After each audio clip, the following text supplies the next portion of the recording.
ও মুসলমান, ইমাম আহমদ ইবনে হাম্বল রহমাতুল্লাহি আলাইহি এরকম প্রচণ্ড জারের মাস, শীত মৌসুমে খুব ঠান্ডা লাগলো, হাড় কাঁপানো শীত।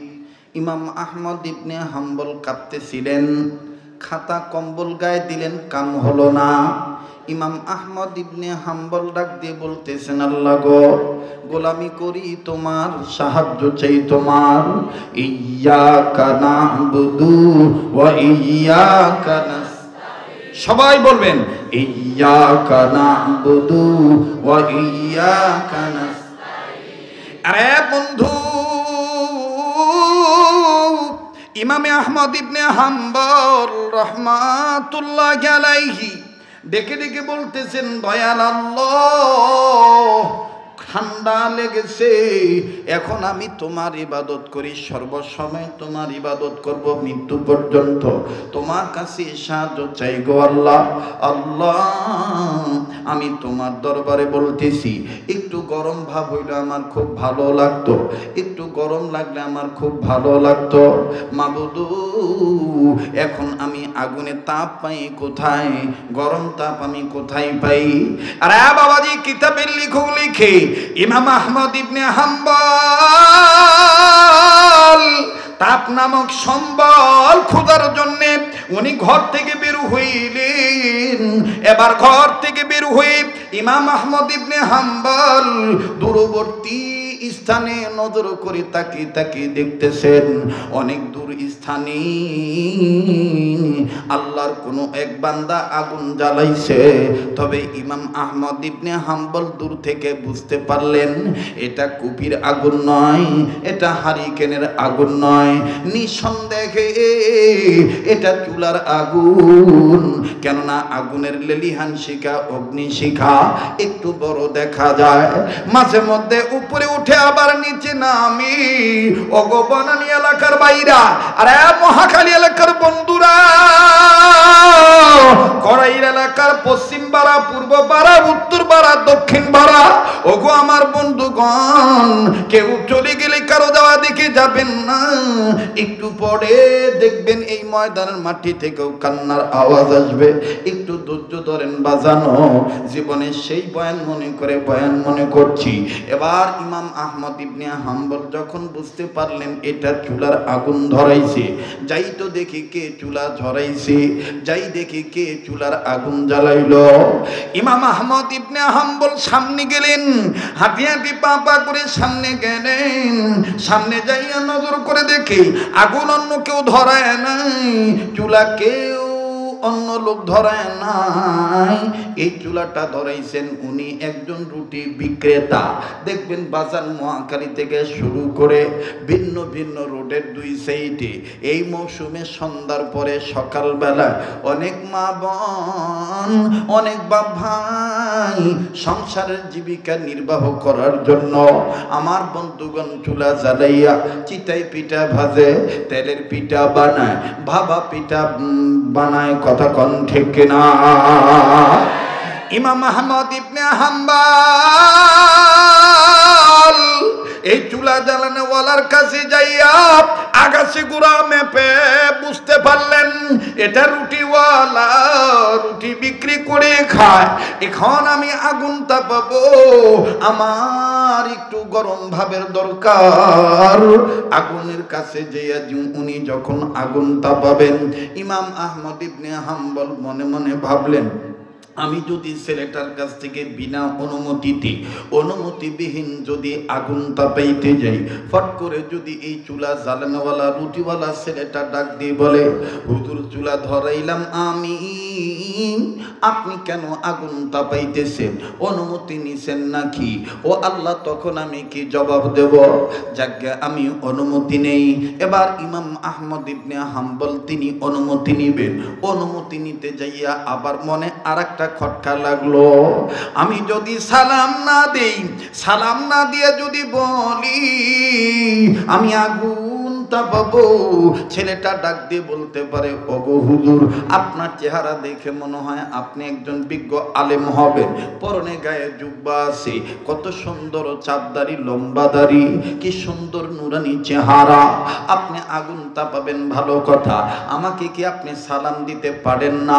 রাসূলুল্লাহর হাদিস কি আপনি জানেন না? আসসালামু কাবলাল কালাম। আপনি কি আপনার জিন্দেগিকে বন্দেগি বানাইতে চান না? এখন আমি সালাম দিব, আরে বন্ধু আগে সালাম দিয়া তারপরে আগুন তাপানোর অনুমতি নিব। ইমাম আহমদ ইবনে হাম্বল যখন সালাম দিতে যাইবে, ঠিক তখনই মনে মনে আবার আর একটা খটকা লেগে গেল। এই যে আমি রুটিওয়ালার সালামটা দেব, এই রুটিওয়ালা হিন্দু না মুসলমান, মূর্তি পূজক না আল্লাহর গোলাম, এটা তো আমার জানা নেই। বাজানো ইমাম আহমদ ইবনে হাম্বল এবার ডাইরেক্ট যার গোলামি করে তার কাছে ডাক দিয়ে বললেন, আল্লাহ আমার বাতিনি চক্ষু খুলে দাও, এই আদম সন্তানটার পরিচয় আমি নিতে চাই।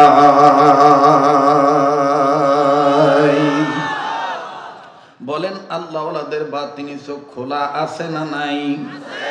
এবার ইমাম আহমদ ইবনে হাম্বল রহমতুল্লাহ আলাইহি চর্মচক্ষু বন্ধ করলেন, বাতিনি চক্ষু খুলে দিলেন আল্লাহ। এবার আমার আল্লাহ পরিচয় দিতেছেন, শোনো ইমাম আহমদ ইবনে হাম্বল, এই যুবক শুধু সাধারণ মুসলমানই নয়, এই যুবক আমি আল্লাহর দয়ায় একজন পাক্কা মুসলমান, জান্নাতওয়ালা যুবক। আমাদের মরণ যেন হয়, আমাদের জোরে, আমাদের মরণ যেন হয়, আমাদের। কেউ চলে গেলে এখন রাস্তা ফাঁকা করে দিবেন, একটু পরে দেখবেন বাইতে হুতুন নেবাটা আয়া ভরবো, খালি একটু ধৈর্য ধরেন ইনশাআল্লাহ। আমাদের মরণ যেন হয়, আমাদের। এতগুলো মানুষের আওয়াজ হচ্ছে না ভাই, মর্দে মুজাহিদের মতন ইসলামী আন্দোলনের কর্মী হয়ে জবাব দেন, আমাদের মরণ যেন হয়, আমাদের। মাশাআল্লাহ, আমাদের মরণ যেন হয়, আমাদের। ইমাম আহমদ ইবনে হাম্বল রাহমাতুল্লাহ আলাইহি এবার বাতিনি চক্ষু দিয়া যখন জানতে পারলেন এই যুবক সাধারণ যুবক নয়, জান্নাতওয়ালা মুসলমান, এবার ইমাম আহমদ ইবনে হাম্বল রহমাতুল্লাহ আলাইহি মুরাকাবা শেষ করে যুবকের কাছে যে ডাক দিয়ে বললেন, আসসালামু আলাইকুম রাহমাতুল্লাহ।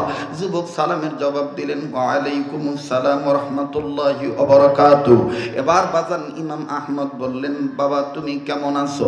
ছেলেটা বললেন, আলহামদুলিল্লাহ। হুজুর যা বলে তাই উত্তর দেয়, অতিরিক্ত কোনো কথা বলে না।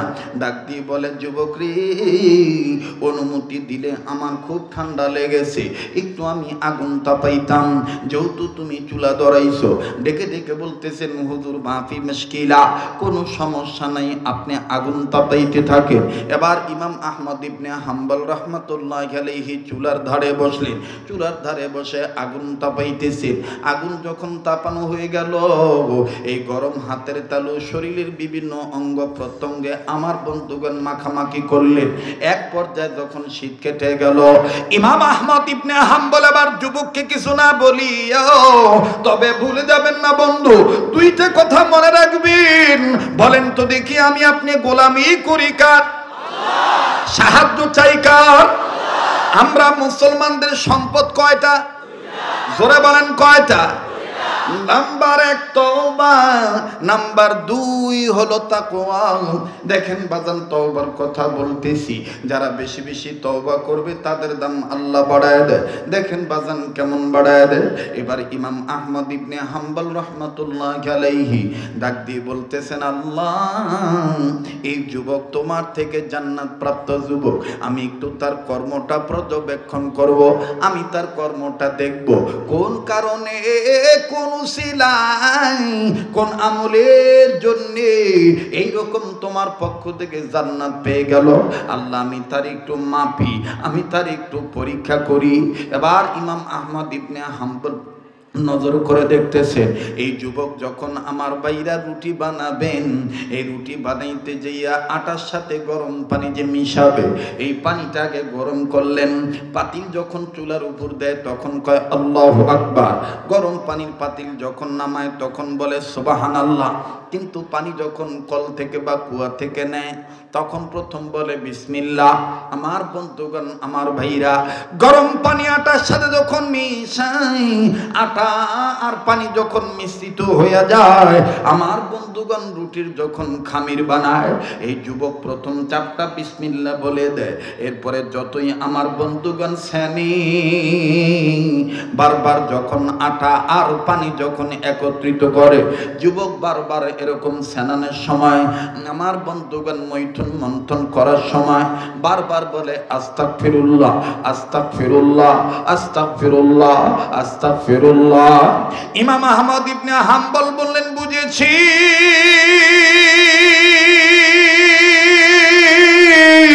আমার মাওলার কাছে বেশি বেশি তওবা করেছে, আমার মাওলা তার তওবা কবুল করে নিয়ে তার দাম বাড়ায় দিছে। ডাক দিয়ে বলে, যুবক, মনে যদি তুমি কিছু না নাও, আমি তোমার একটু জিজ্ঞেস করতে চাই। বলে, হযরত কি বলবেন বলেন। আমি আপনার প্রশ্নের জবাব দিতে রাজি আছি, তবে আমি আপনাকে চিনি না। হুজুর বলেন, আপনি আমারে কি বলবে? ডাক দিয়ে বলে, যুবক, তুমি যে প্রতিটি কাজের শুরু করো বিসমিল্লাহ বলে, সমতল জায়গায় লা ইলাহা ইল্লাল্লাহ বলো, উপরে উঠানের সময় আল্লাহু আকবার বলো, নিচে নামানোর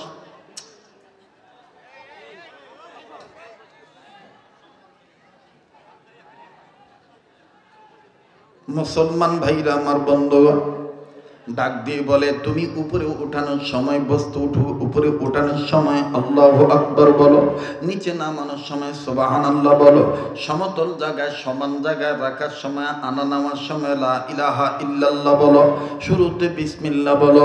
কিন্তু তুমি অনাবরত আস্তাগফিরুল্লাহ, আস্তাগফিরুল্লাহ বলো।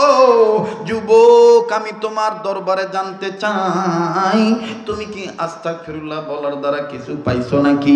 এবার যুবক ডাক দিয়ে বলে, হুজুর, জানি না আপনার নাম কি, চিনি না আপনার পরিচয়। হুজুর, আপনি যেহেতু জিজ্ঞাসা করছেন আস্তাগফিরুল্লাহ বলার দ্বারা কিছু পাইছিনি, হুজুর শুনে নেন, শুনে নেন।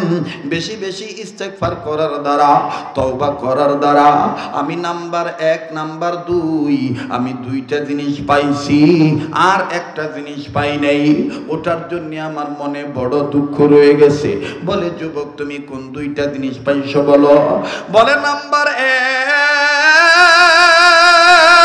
1, বেশি বেশি তওবা করার দ্বারা, আল্লাহর কাছে মাফ চাওয়ার দ্বারা, আল্লাহর ইবাদত করার দ্বারা। 1 নাম্বার, আমি যত দোয়া করি আল্লাহ আমার জবানকে মুস্তাজাবুদ দাওয়ার জবান বানায় দিয়েছে। আমি যত দোয়া করি সব দোয়া আল্লাহ কবুল করে নেয়। আওয়াজ দিয়া বলেন না সুবহানাল্লাহ। এবার ডাক দিয়ে বলে, 2 নম্বর সম্পদ কোনটা পাইছো বলো? ডেকে ডেকে বলে, হুজুর, 2 নম্বরটা হইল আমি তওবা করার দরুন প্রতি রাত ঘুমের ঘরে মদিনাওয়ালা কামলিওয়ালা নবী মুহাম্মদুর রাসূলুল্লাহ সাল্লাল্লাহু আলাইহি সাল্লামকে স্বপ্নের মাধ্যমে দেখতে পাই। ওরে পাইলে নবী পাগল হবি, পাইলে নবী, জোরে, পাইলে নবী পাগল হবি, পাইলে নবী পাগল হবি। পারবি না, পারবি না উম্মত, বেদাত মানতে পারবি না। তোরা মারা আপন যিনি ঘুমায়াছেন মদিনা, তোরা মারা আপন যিনি ঘুমায়াছেন। জোরে, পাইলে নবী পাগল হবি, পাইলে নবী হবি। পারবি না, পারবি না উম্মত, বেদাত মানতে পারবি না। তোরা মারা আপন যিনি ঘুমায়াছেন মদিনা, তোরা মারা আপন যিনি। ওরে মানবি সুন্নাহ,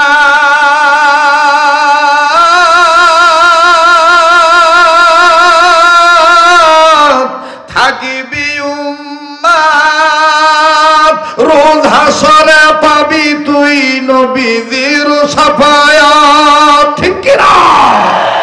ওরে দিনের নবীর সুপারিশে, দিনের নবীর সুপারিশে জান্নাত হবে ঠিকানা।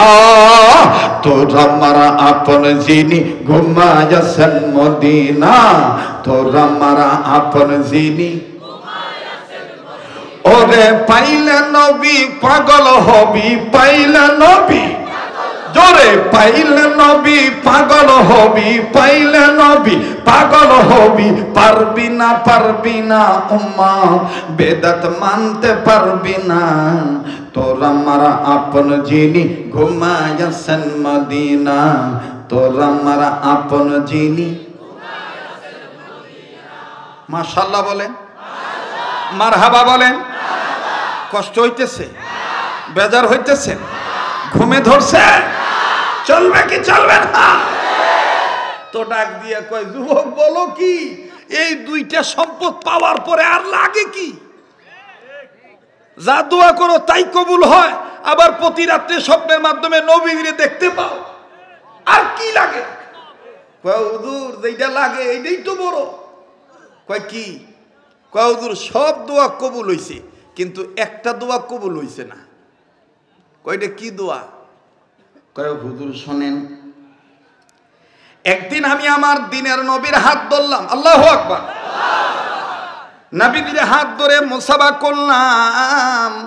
আমার নবীজিকে ডাক দিয়ে বললাম, নবী গো, আপনার হাত ধরে এইভাবে আমি হাসর ময়দানে আপনার সাথে জান্নাতে যেতে চাই। নবী আমার ডাক দিয়ে বললেন, ওগো আল্লাহর বান্দা, তাতে সমস্যা কোথায়? বলে হুজুর আপনি আমারে ওয়াদা দেন, আপনি আমারে এইভাবে হাত ধরে নিয়ে জান্নাতে নিয়ে যাবেননি। নবী আমার ডাক দিয়ে বললেন, যুবক রে, ওগো আমার আশিক, তুমি শুনে নাও, এরকম করে হাসরের ময়দানে যদি তুমি আমার হাত ধরে আমার সাথে জান্নাতে যেতে চাও, দুনিয়ার জিন্দেগিতে, তোমার হায়াতের জিন্দেগিতে, তোমার জীবদ্দশায় আমার ওয়ারাসাতুল আম্বিয়া কোনো না কোনো হক্কানি আলেমের হাতের সাথে হাত লাগাইবা, তাদের মাথা হাতে চলবা। আল্লাহু আকবার। ইমাম আহমদ ইবনে হাম্বল কয়, তারপরে কি? বলে হুজুর তারপর আমি নবীরে জিজ্ঞাসা করলাম, হুজুর গো, এরকম আলেম তো আমি খুঁজা পাই না, ওইরকম একটা বুজুর্গ আলেমের নাম বলেন না। জানেননি হুজুর, নবী আমার হাতটা ধইরা বলছে, যুবক রে, তুমি আলেম খুঁজা পাও না, আমি নবী তোমাকে বলে দিচ্ছি, এই দেশের মধ্যেই ওই বুজুর্গ আছে, এই রাষ্ট্রের মধ্যেই বুজুর্গ আছে, যার সাথে আমি মুহাম্মদের হট কানেকশন আছে, যার সাথে আমি মুহাম্মদের সিরাত সুরতের মিল আছে, যে আমার প্রকৃত আশিক রাসূল, যে আমাদের পক্ষ হইতে নায়েবে রাসূল, ওয়ারাসাতুল আম্বিয়া হক্কানি আলেম, ওই আলেম এই রাজ্যেই আছে, তুমি হয়তো খুঁজে পাও না। আমি তখন বললাম, নবীজি গো, ওই আলেমের নাম কি? নামটা যদি একটু বলতেন। ও আগুন তাপাইন না হুজুর, শুনে নেন, শুনে নেন। আমার নবী তখন আমার হাত ধরে বলেছিলেন, নামটা তাহার ইমাম আহমদ ইবনে হাম্বল। নামটা তাহার ইমাম আহমদ ইবনে হাম্বল। কয় এখন কি হয়েছে? কয় হুজুর ওই দিনের পরের থেকে এই যে আল্লাহর কাছে কাঁদতেছি, ইমাম আহমদ ইবনে হাম্বল রে কই পাই, কই পাই, আজ পর্যন্ত দোয়া কবুল হইল না হুজুর। আগুন তাপাইতেছে কেডা? ইমাম আহমদ ইবনে হাম্বল। শুনতেছেন আপনারা? তো এইবার ইমাম আহমদ ইবনে হাম্বল চিন্তা করলো, সর্বনাশ, আমি যদি এখন কই আমার নাম ওই ইমাম আহমদ ইবনে হাম্বল, হট করে যদি যুবক কয় হুজুর রুটি খাওয়ার দান্দা। কি খাওয়ার দান্দা? রুটি খাওয়ার ধান্দা। দেখছেন না বিগত জীবনে কয়েকবার পার্লামেন্টে থাকার কারণে পার্টি নেতারা পর্যন্ত দোহানের তেন বেনসন সিগারেট মাসের পর মাস বাকি খায়। টেহা চাইলে ডাক দেখো,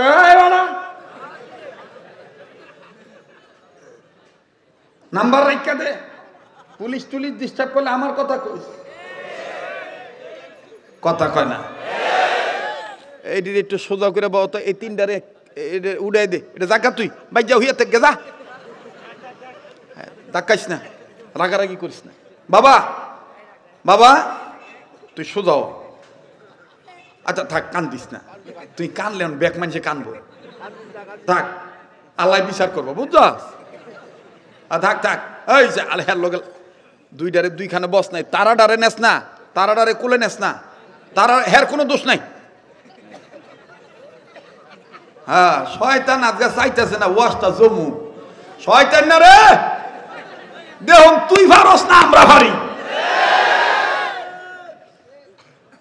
আরে তোরা এনতেন একটু লড়াচড়া বন্ধ করতো, তোরা কি ছাতার কি স্বেচ্ছাসেবক, তোরা গলা এটা ভরস থাক কেমন নেতা হয়ে গেছ গা, চুপ করে হয়ে থাকবে না, লড়ালড়ি করে উজু করছ ওরা কি কষ্ট হইতেছে, চলবো কি চলবো না?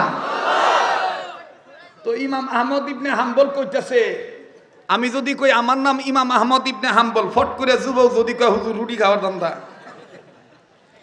আপনি যে ইমাম আহমদ ইবনে হাম্বল প্রমাণ কি, তখন আমি কি বলবো? ও আল্লাহ, আমি এখন কেমনে জবাবটা চাই তার কাছে? তো হুজুরে কায়দা করে, আলেম মানুষ তো কায়দা করে কাছে যায়, বাবা এই তুমি কি নবীরে জিজ্ঞেস করো নাই ইমাম আহমদ ইবনে হাম্বল রে দেখতে কেমন লাগবো? সুবহানাল্লাহ কইবেন না? তার রূপরেখা কেমন, একটা সিমটমস নমুনা, এটা তুমি জিজ্ঞেস করো নাই? রুডি এলাকা হুজুরে আপনি এটা কি কর, আমি কি আর না জিজ্ঞাসা করেছি? কারণ জালটা কমাই লই, রুডি বানাইতে গেলে জালটা কমাইতে হয় না, রুডি ঘুরিয়ে যাবো না। হ্যাঁ জাল যে কমায় এর হরো খড়ি লাকড়ি বাইর করে, এর হরো আস্তাগফিরুল্লাহ, বুঝলেন নি? তো এরপরে ডাক দিতে, হুজুর হোনেন, আমি জানি না আপনার বাড়ি কই, আচ্ছা একটা কথা কোন তো হুজুর, আপনি এত কথা জিজ্ঞেস করতেছেন, আপনি কাটায়?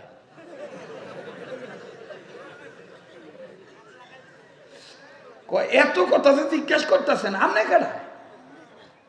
হুজুরে চিন্তা করলো, নামটা না কইলেও ধরা, কইলেও ধরা, কি করা যায়? ইমাম আহমদ ইবনে হাম্বল আস্তে করে ডাক দিয়ে, বাবা নাম পরে, আমি তোমার কাছে যেটা জানতে চাই, ইমাম আহমদ ইবনে হাম্বলের কোনো নমুনা কইছে না? ফট করে যুবক আকবরে কইতেছে, বুঝছি বুঝছি, আপনি মনে হয় এই হুজুরের কোনো আত্মীয় হইবেন, ওনার দেশেই থাকেন মনে হয়। আচ্ছা ঠিক আছে হুজুর, আমি পরে আপনার ওই হুজুর সম্বন্ধে জানবো, আগে হনেন আমি নবীজিরে জিজ্ঞেস করছিলাম, ইয়া রাসূলুল্লাহ ইমাম আহমদ ইবনে হাম্বল দেখতে কেমন হইব? নবী তখন বলছিলেন নাকটা খাড়া হইব, দাড়িটা সাপদারি হইব, কপালটা পাশ হইব, আর শরীর থেকে আমার গায়ের গ্রাণ আসবে। আচ্ছা তার গা থেকে যে নবীজির গায়ের গ্রাণ আসবে, মেশক আম্বরের গ্রাণ আসবে, জান্নাতি খুশবু ছড়াবে, এইটা কেমনে বুঝবা? কয় হুজুর ভাই যাবেন গা, যান যান, ডিস্টার্ব দিয়েন না। এটা এই বক্তা পান নাই যে গড়ি দেখে আধা ঘন্টা কোথায় কোথায় কমু যে কালকে আমার মাহফিল খাগড়াছড়ি, ডাক্তার আমারে নিষেধ করছে, বুকে ব্যথা ভাই, তো তুই বুকে ব্যথা ভাই ওয়াজ করতে আইছত কাত কথা কর। আমার দাদাই মরার আগে কইছিল খাইটা খাই জীবনে রোগে ধরবো না, এই জন্য দেখতেছেন যেমন দেখছেন এরমই আছি। কত বড় বড় ডাক্তার বিদেশে চেক আপ করানোর পর, wow what is this power man, it's nothing matching our power poison. Wow,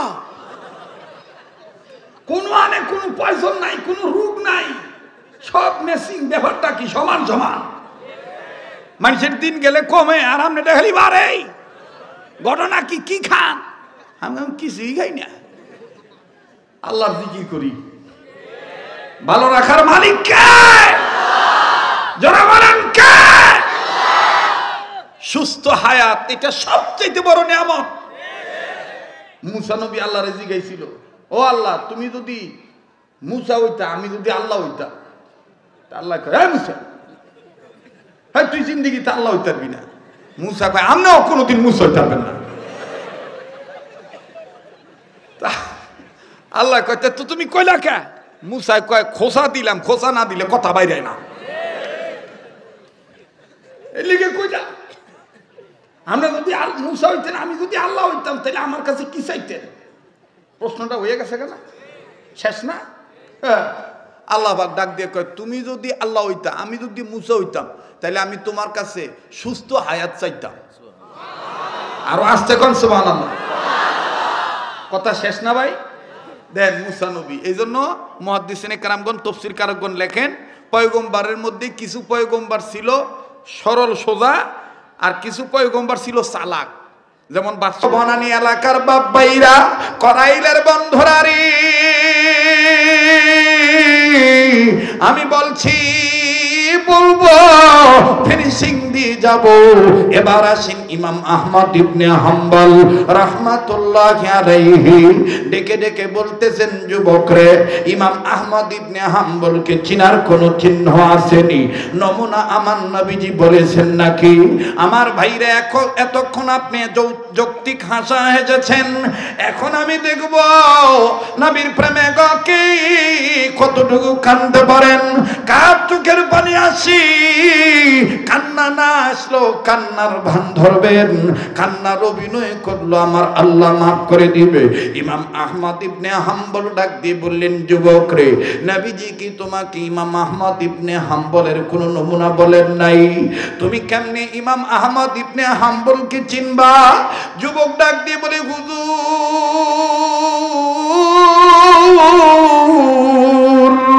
আল্লাহর নবীকে আমি জিজ্ঞাসা করেছিলাম, নবী গো ইমাম আহমদ ইবনে হাম্বলকে আমি কেমনে চিনব?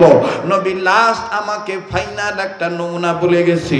এরে যুবক, তুমি আমার হাত ধরার পরে তোমার নাক, তোমার হাত তোমার নাকের কাছে নেওয়ার পর তোমার হাত থেকে যেমন আমার গায়ের গ্রাণ পাও, ঠিক এইরকম ইমাম আহমদ ইবনে হাম্বলের হাত যদি তুমি ধরতে পাও, ইমাম আহমদ ইবনে হাম্বলের হাত ধরার পর ইমাম আহমদ ইবনে হাম্বলের হাত থেকেও তুমি তোমার হাতটা নাকের কাছে নিলি, আমি নবী মুহাম্মদের গ্রাণ তোমার নাকে আল্লাহ পৌঁছায়া দিবে। ইমাম আহমদ ইবনে হাম্বল এই কথা শোনার পর আস্তে করে হাতটা পিছনে নিয়ে নিলেন। না জানি যুবক থাপা দিয়ে ইমাম আহমদ ইবনে হাম্বলের হাত ধরে ফেলে।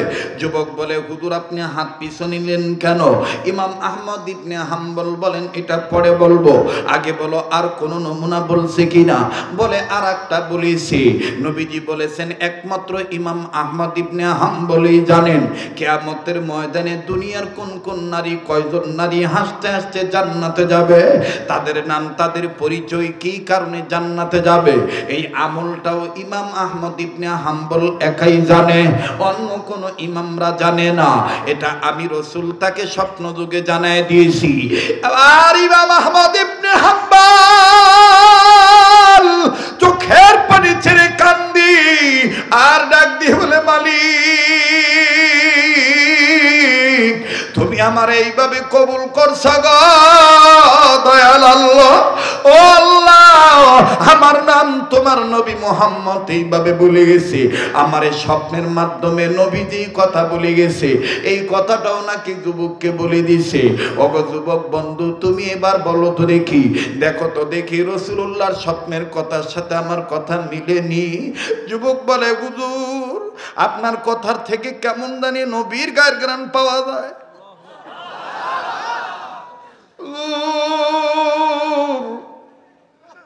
মনে কিছু নিবেন না গো হুজুর, ও অনুমতি যদি দিতেন আমি আপনার হাত দুইটা ধরতাম। আমার বড় সন্দেহ হইতেছে আপনি মনে হয় নবীজির ওই পাগল আশিকে রাসূল ইমাম আহমদ ইবনে হাম্বল। বাজানরে আশিক রাসূল যারা প্রকৃতপক্ষে নবীর প্রেমিক হয়, এদের পোশাক লাগে না, এদের টাকা লাগে না, এদের পয়সা লাগে না। নবীর আশিক বিদায় মসজিদের নাম আল মাদিনা। আল মাদিনা মসজিদের কমিটির বাইরারি কারাগয় মদিনার নাম রাখলা। আরে বন্ধু, এই পাগলকে অবহেলা করিস না। এই তো আগামী মার্চের 1 তারিখ, আল্লাহ যদি বাঁচা রাখে ইনশাআল্লাহ প্রতি বছরের ন্যায় গোটা রমজান মাস কাটানোর জন্য মদিনায় চলে যাব। রমজানের ঈদুল ফিতর ওখানে করি, ঈদুল ফিতর ওখানে করি, শাওয়াল মাসের 7-8 তারিখে দেশে আসব। কথা দিলাম রে করাইলের বাইরা, বনানী এলাকার বন্ধুরা রে, তোমরাও কথা দিও। আমি তোমাদের কথা দিলাম, আল্লাহকে সাক্ষী রেখে বলে দিলাম, রমজান মাসে রাসূলুল্লাহর রওজা পাকে আমি সালাম পৌঁছায় দিব তোমাদের পক্ষ থেকে। আমি ভুলবো না। ওলামা তোলাবা মুসল্লিন ইকরামগণ, ধনী গরিব যুবক প্রবীণ নবীন ভাই বাবারা, তোমরাও কথা দিতে পারোনি। রোজার মাসে ইফতারির আগে, ইফতারির পূর্ব মুহূর্তে আল্লাহ তাআলা মুসলমানদের দোয়া কবুল করে। আমি গুনাহগারের জন্য দোয়া করবা, আমারও ভুলে যাইবা না। আল্লাহ যেন আমারে মাফ কইরা দেয়, আল্লাহ পাক যেন আমারে, আমার বন্ধুগণ, আমার ভাইরা হকের পক্ষে সুন্দরভাবে কবুল করে নেয়। একটু আমার জন্য দোয়া করতে পারবেন তো ইনশাআল্লাহ? আমি আপনাদেরকে ভুলবো না, আমি আপনাদের জন্য দোয়া করব। প্রশ্ন করতে পারেন, হুজুর আপনার কি ছেলে মেয়ে নাই? আপনার কি বউ বেটি নাই? আপনার কি মা বাপ নাই? আত্মীয় স্বজন আপনজন স্নেহবাদন শ্রদ্ধাবাদন নাই? পড়শি নাই, প্রতিবেশী নাই? কেন আপনি এতদিন মদিনায় থাকেন? আজকে আমি গোপন বেটটা বলে দিয়ে যে, জানোস নি, খোদার কসম করে বলি, যেদিন উস্তাদের কাছে হাদিস খানা পড়েছি, সোনার মদিনায় উহুদ পাহাড় বরাবর, ঠিক উহুদ পাহাড় বরাবর নবীদের চাচা বীর আমির হামজা আর নবীজির একজন আশিক রাসূল হানজালা রাদিয়াল্লাহু তাআলা, এই দুইজন একসাথে ঘুমায় আছে। প্লিজ এখন কেউ উঠবেন না, কেউ কারো দিকে তাকাইবেন না। আমার দিল বলে রে আজকের মাহফিল কবুল হয়ে যাবে। আর নাকটার মধ্যে কেমন জানি আল্লাহ ওলাদের গ্রান পাইতেছি রে ভাই। যেদিকে তাকাই সেদিকেই যদি শুধু ওলি আল্লাহর নূর দেখতে পাচ্ছি। এখানে আমি আপনি গুনাহগার হতে পারি, কে জানি রে। আল্লাহ পাকের নেককার বান্দা হয়ে বসে আছে, ওই একজন নেককার উসিলা আল্লাহ তোমারে আমারে মাফ কইরা দিতে পারে। একটু খেয়াল করো বন্ধু, আমি কেন মদিনায় থাকি জানেননি? কিতাবের মধ্যে পেয়েছি আমার নবীজির গায়ের গ্রান আর জান্নাতের সুগ্রান আমির হামজার কবর, হানজালার কবর থেকে পাওয়া যায়। কেমন পাওয়া যায় বাদান? বাস্তব কথা শুনে যান, আল্লাহর কসম করে বলি, যারা মক্কা মদিনায় যাইবেন, হজ্জা বাইতুল্লাহ উমরা করার জন্য যুয়ুফুর রহমান যারা হবেন, মুআল্লিমগণদের ডেকে ডেকে বলবেন, শরীয়তপুরি ওয়াজে বলেছে আমির হামজার হানজালার কবর থেকে নাকি রাসূলের গায়ের গ্রান পাওয়া যায়, জান্নাতের গ্রান পাওয়া যায়। তবে রে বাদান, যখন তখন পাবেন না।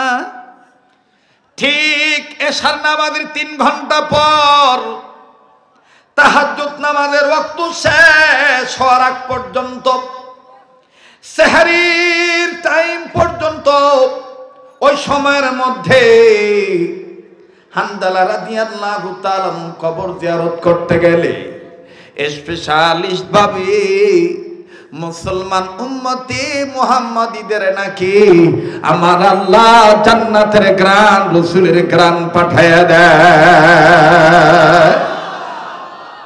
বাইরে আমার এটা কোন হানজালা? কোন হানজালা রে বন্ধু? প্লিজ কেউ কারো দিকে তাকায়েন না। হুজুরের সাহাবী হযরতে হানজালা রাদিয়াল্লাহু তাআলা আনহু বিবি ব্যবহার করেছে ফরজ গোসল করার জন্য পানির কাছে গেছে। ঠিক এই মুহূর্তে কে জানি বলে দেয় শয়তানে মর্দুদের পক্ষ থেকে কুতিলা মুহাম্মাদুন, আমার নবী মুহাম্মদ দুনিয়ায় নাই, কাফেরেরা এই তিন নবী মুহাম্মদ রে মাইরা ফলাইছে। সাহাবী হামদা মুখে পানি নিয়েছিলেন কুলি করার জন্য, গোসল করবেন, ফরজ গোসল করবে।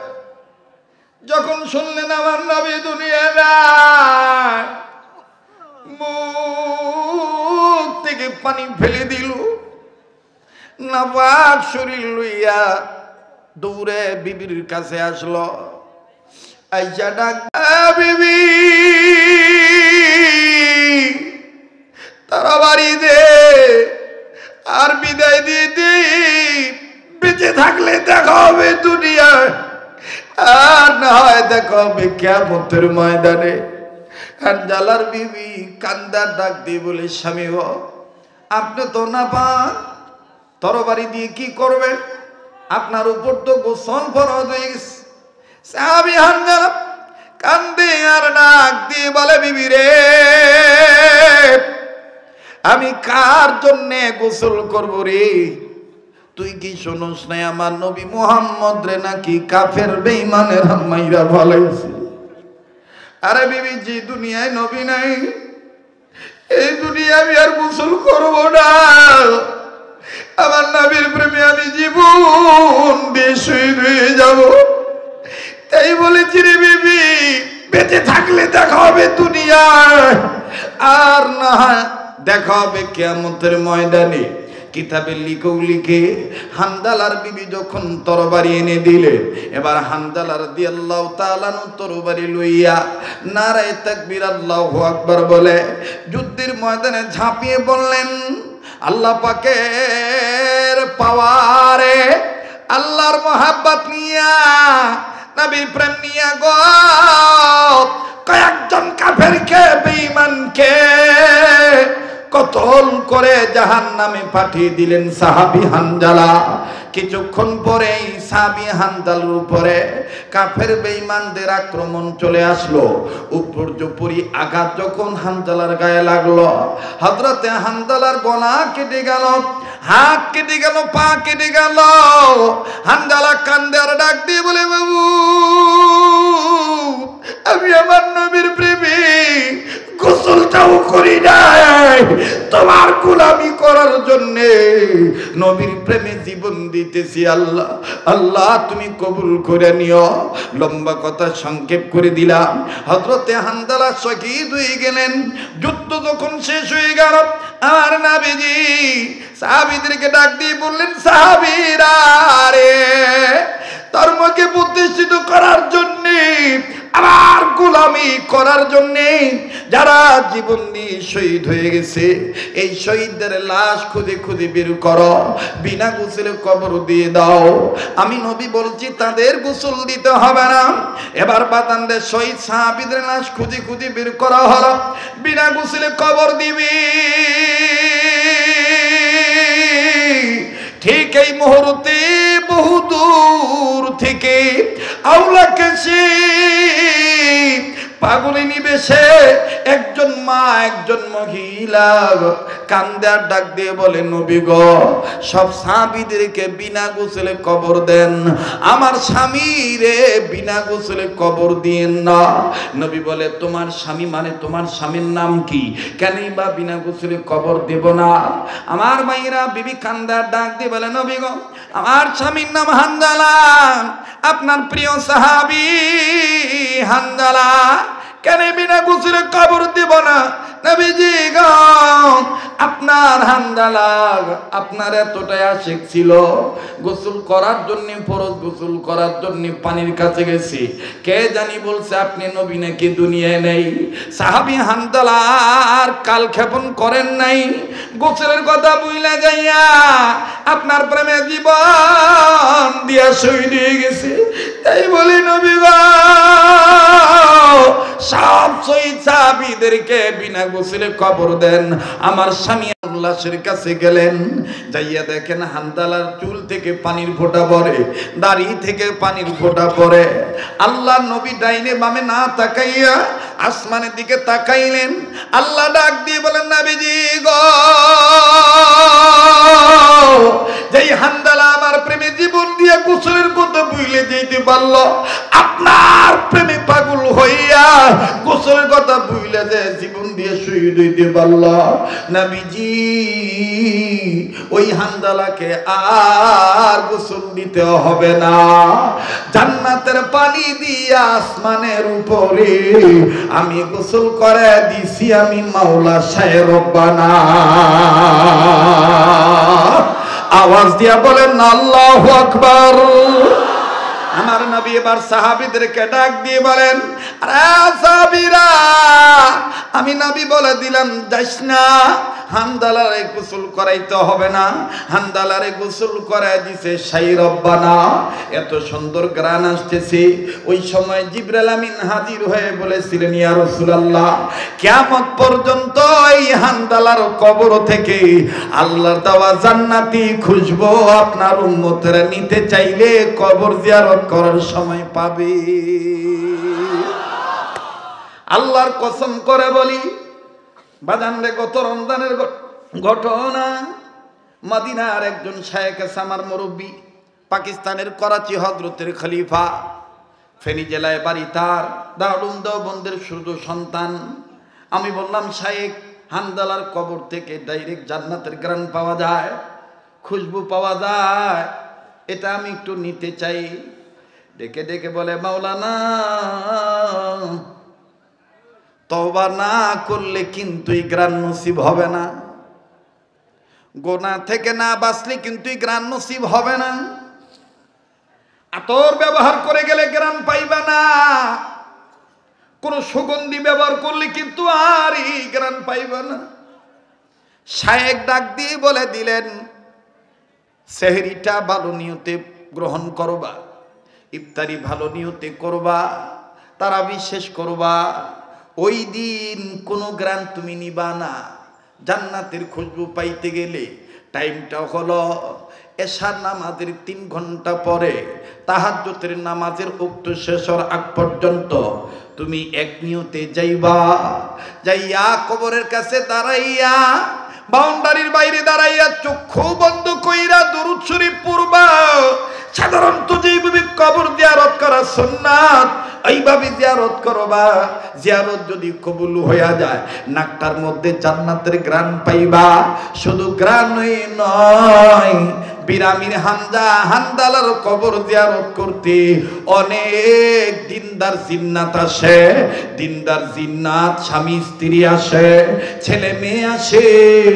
কবুল হইয়া গেলে ওই কবরের কাছে দাঁড়াইয়া তাদের থেকে, জিন্নাতদের থেকে মানুষ হইয়াও হাদিয়া পাইতে পারো। দেখে বললাম, হুজুর আবার হাদিয়াও পাওয়া যায়? বলে হ্যাঁ, পাওয়া যায়। অনেক জিনের সন্তানেরা আসে, জিনের সন্তানেরাও আদম সন্তানের কান্না দেখে জিয়ারত যখন কবুল হয়ে যায়, তারা তাদের পক্ষ থেকে হাদিয়া নিয়ে আসে, হাদিয়া দেয়। মুসলমান ভাইরা আমার সাথে অনেক উলামায়ে কেরাম ছিল, বিশেষ করে বাংলাদেশের মরহুম মাওলানা আবুল খায়ের বিক্রমপুরী রহমতুল্লাহ আলাইহির সুযোগ্য সাহেবজাদা, আমার বন্ধুরি নাম হলো মাওলানা মুফতি হারুন রশিদ বিক্রমপুরী হুজুর। এই ভাইটাও ছিল আমার সাথে, পাকিস্তানের মুরব্বীরাও ছিলেন, বাংলাদেশের আরো বড় বড় শিল্পপতি ছিলেন, তাবলীগওয়ালারা ছিলেন।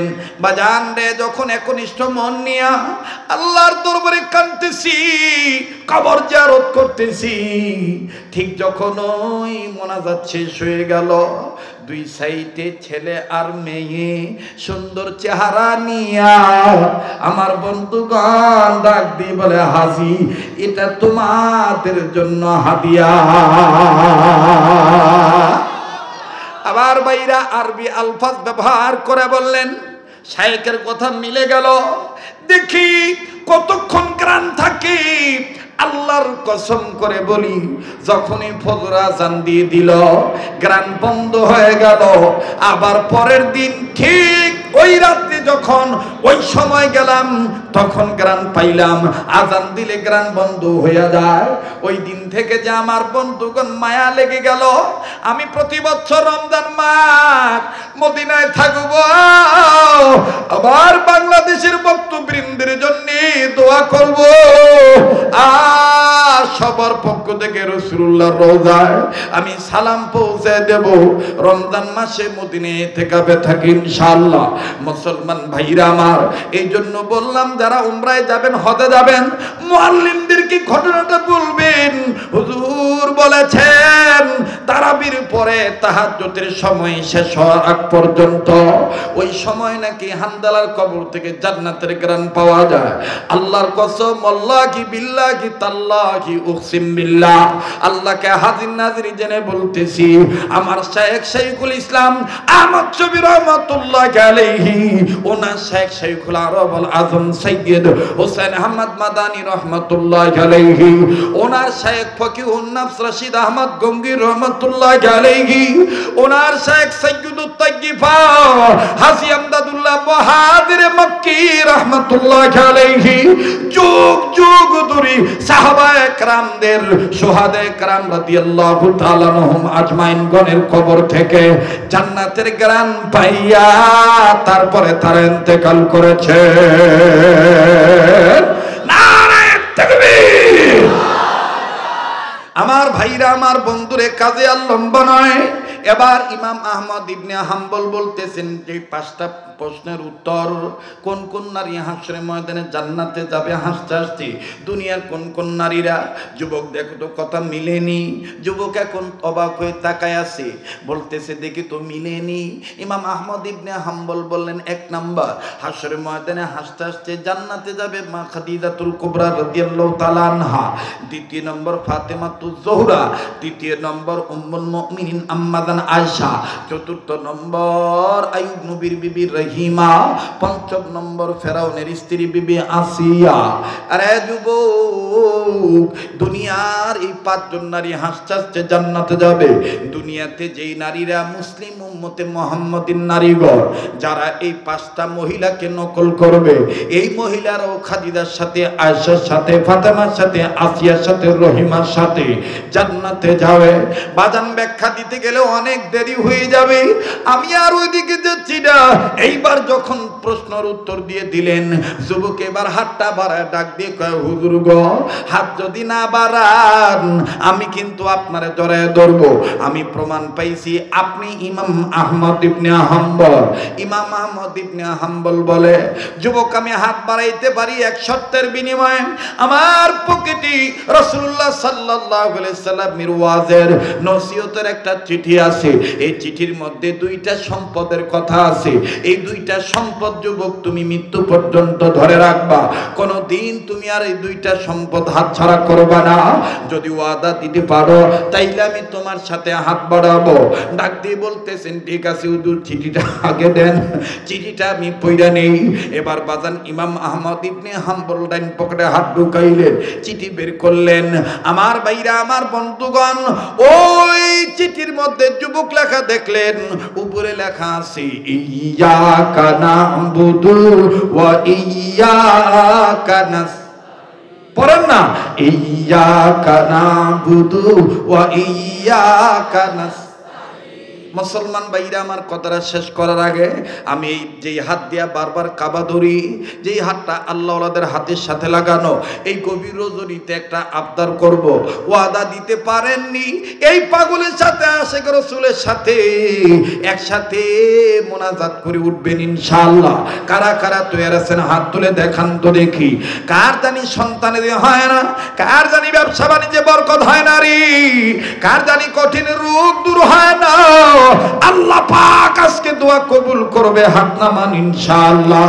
মুসলমান বাইরে এখান থেকে কেউ আউট হবেন না, যারা চলে যাবে হয়তোবা তাদের কপাল পোড়া, জরুরি কোনো নেহায়েত কোনো কাজ থাকলে চলে যেতে পারেন, বাধা নাই।